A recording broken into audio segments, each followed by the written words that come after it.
നിങ്ങളുടെ ഇഷ്ട പരമ്പരകൾ എക്സ്ക്ലൂസീവായി സൺ നെക്സ്റ്റ് ആപ്പിലൂടെ തികച്ചും ഫ്രീ ആയി ഇപ്പോഴേ ആപ്പ് ഡൗൺലോഡ് ചെയ്യൂ. കാര്യസാധ്യത്തിന് വന്നതാണെന്ന് നിങ്ങൾക്ക് പറയാൻ അല്ലേ? എന്റെ അമ്മോ, തന്റെ ദേഷ്യം ഇതുവരെ മാറിയില്ലേ?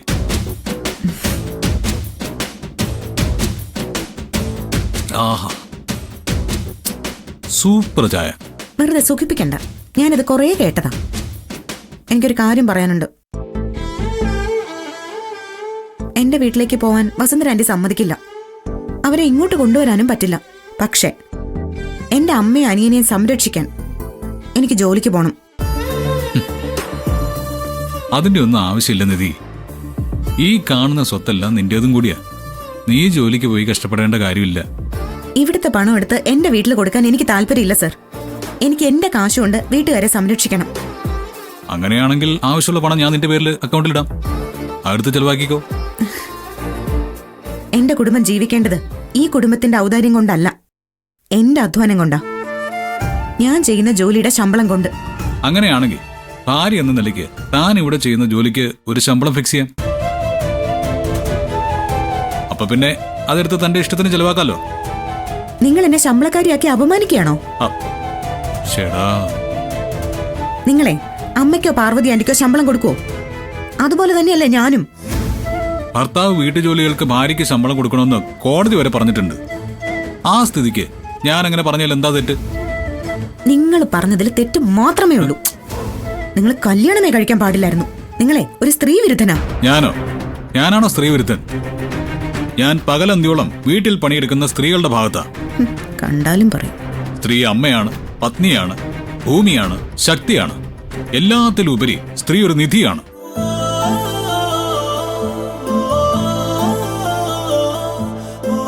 സോറി, നിന്നെ അല്ല ഉദ്ദേശിച്ചത്. നിധി ഒഴിച്ചുള്ള എല്ലാ സ്ത്രീകളും നിധിയാണ്. ഞാൻ നിധിയല്ലാന്ന് ഈ ലോകത്ത് 4 പേര് മാത്രമേ പറയൂ. എന്റെ അമ്മായി, ശിവാനി, വസുന്ധരാന്റി, ഇപ്പൊ നിങ്ങളും.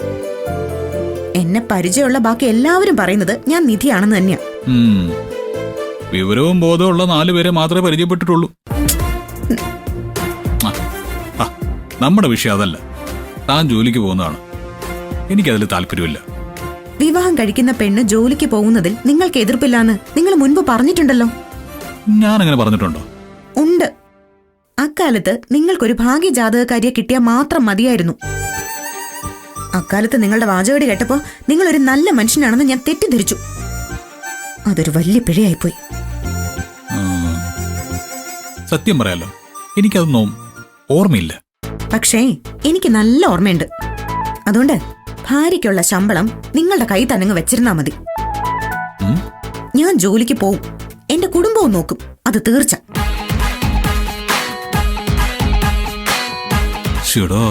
രാവിലെ മൂട് മുഴുവൻ പോയി.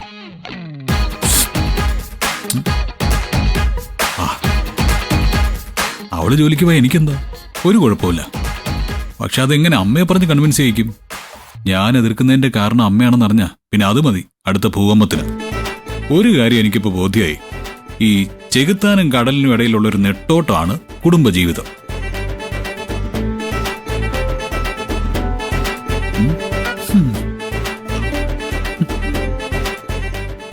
ഇന്നത്തെ ദോശ സൂപ്പർ.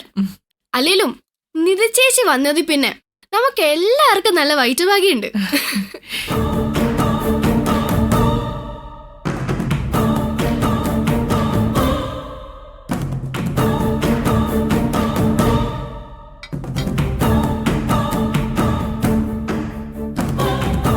അയ്യേ, ഇതെന്ത് ദോശയാ? ഇതെങ്ങനെയാ വായി വെച്ച് കഴിക്കുന്നേ? അതിന് ആന്റി കഴിച്ചില്ലല്ലോ. ഒന്ന് തൊട്ടു നോക്കുക പോലും ചെയ്യാതെ അത് കൊള്ളില്ലാന്നങ്ങ് തീരുമാനിക്കുക. ഒരു ഭക്ഷണം നല്ലതാണോ അല്ലയോ എന്നറിയാനേ അത് കഴിച്ചു നോക്കേണ്ട കാര്യമൊന്നുമില്ല. ഒറ്റ നോട്ടത്തിൽ അതൊക്കെ തിരിച്ചറിയാൻ കഴിയും. അതൊരു വല്ലാത്ത സിദ്ധി തന്നെയാണ്. നീ എന്താടി പിറുപിറുക്കുന്നേ? എന്നെ ശപിക്കുകയാണോ? അയ്യോ അല്ല ആന്റി, നോട്ടത്തിലൂടെ രുചി തിരിച്ചറിയുന്ന ആന്റിയുടെ കഴിവിനെ പുകഴ്ത്തിയതാ. പാചകരാജൻ സാക്ഷാൽ നളന് പോലും ഈ കഴിവുണ്ടാവില്ല.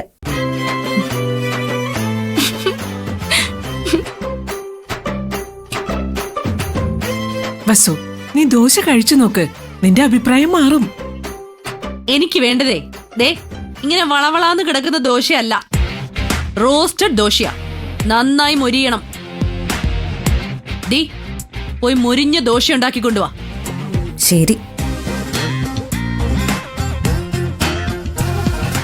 ഞാൻ പറഞ്ഞത് അവക്ക് ഇഷ്ടപ്പെട്ടില്ല. എന്നോട് പുച്ഛം. ഇവളെയൊക്കെ വരച്ചവരെ നിർത്താൻ എനിക്കറിയാം. അത് വെള്ളത്തിൽ വരച്ച വരയാകാതിരുന്നാ മതി. ഇല്ലടി, ഞാൻ വരയ്ക്കുന്ന വര സ്ട്രോങ് തന്നെയാ. സംശയം ഉണ്ടെങ്കിലേ നിന്റെ അമ്മയോട് ചോദിച്ചു നോക്ക്.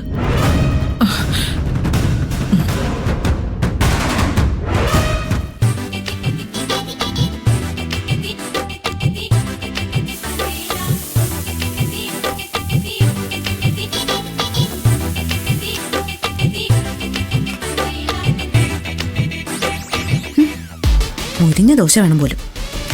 നിങ്ങളുടെ സ്വഭാവം വെച്ചിട്ടുണ്ടല്ലോ, മുരിഞ്ഞ ദോശയല്ല കരിഞ്ഞ ദോശയാ തരേണ്ടത്. ഇത് പിടിച്ചില്ലെങ്കിൽ തനി ഉണ്ടാക്കി കഴിക്കട്ടെ. വെറുതെ എന്നെ കൊണ്ട് പണി എടുപ്പിക്കാനുള്ള അടവാ. ചേച്ചി, ഇതെവിടെ കൊണ്ടുപോകുന്നു? ഇത് ചീത്തയായ മുട്ടകളാ, കളഞ്ഞേക്കാന്ന് കരുതി. അത് ഞാൻ കളഞ്ഞേക്കാം. ചേച്ചി അതവിടെ വെച്ചേക്ക്.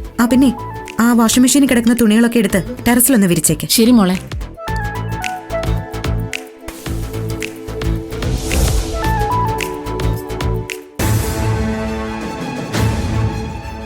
ഡി കഴിച്ച് പ്ലേറ്റ് എടുക്കടി. ഈ അമ്മ ഒരു ദോശ ഉണ്ടാക്കാൻ പോയിട്ട് 1.5 മണിക്കൂറായി. കല്ല് ചൂടായി ദോശ ചുട്ട് എടുക്കണ്ടേ?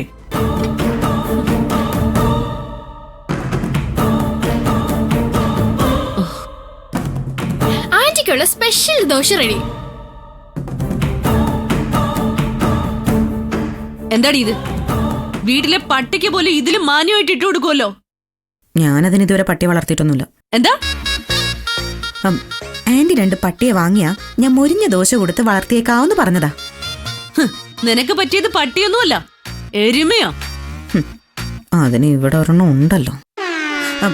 ആന്റി കഴിക്കൂ. ഞാനേ നിന്നോട് മൊരിഞ്ഞ ദോശ ഉണ്ടാക്കാനാ പറഞ്ഞത്, അല്ലാതെ കരിഞ്ഞ ദോശ ഉണ്ടാക്കാനല്ല. ഇതൊട്ടും കരിഞ്ഞിട്ടില്ല ആന്റി. കറക്റ്റായിട്ട് തന്നെയാ റോസ്റ്റ് ചെയ്തിരിക്കുന്നത്. എന്റെ പാകത്തിനുള്ള കരിവും മൊരിവും ഒക്കെ തീരുമാനിക്കുന്നത് നീയാണോ? ഇത് കരിഞ്ഞത് തന്നെയാ. എനിക്ക് ഇപ്പൊ ഇങ്ങനെ ഉണ്ടാക്കാനേ അറിയൂ. ഇതില് നന്നായി ഉണ്ടാക്കണമെങ്കിൽ ആന്റി തന്നെ അടുക്കളയിൽ കയറി ഉണ്ടാക്ക്.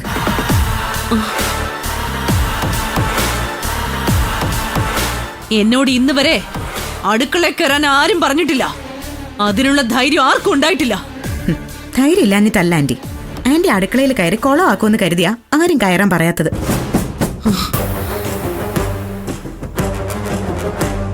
എടീ, എനിക്കൊന്നും ഉണ്ടാക്കാൻ അറിയില്ലെന്നാണോ നിന്റെ വിചാരം? വർഷാവർഷം മൾട്ടി-മില്യൺ ടേൺ ഓവർ ഉണ്ടാക്കുന്ന എനിക്ക് ഒരു ദോശ ഉണ്ടാക്കാൻ വലിയ ബുദ്ധിമുട്ടൊന്നുമില്ല. കാശുണ്ടാക്കുന്നത് പോലെ ദോശ ഉണ്ടാക്കാൻ പറ്റില്ലല്ലോ. ഞാൻ ഇന്ന് സ്വന്തമായിട്ട് ദോശ ഉണ്ടാക്കി കാണിച്ചു തരാം. വേണ്ട വസു, നിനക്ക് തൃപ്തിയാവുന്ന വിധത്തിൽ ഞാൻ ഉണ്ടാക്കി തരാം. വേണ്ട, ഞാൻ ഇന്ന് എന്റെ കൈ കൊണ്ടുണ്ടാക്കുന്ന ദോശയെ കഴിക്കുന്നുള്ളൂ. വലിയ പാചകറാണി എന്നുള്ള നിന്റെ അഹങ്കാരം ഞാൻ തീർത്തു തരും. മോളെ, വസുവിന് ഗ്യാസ് ഓണാക്കാൻ പോലും അറിയില്ല.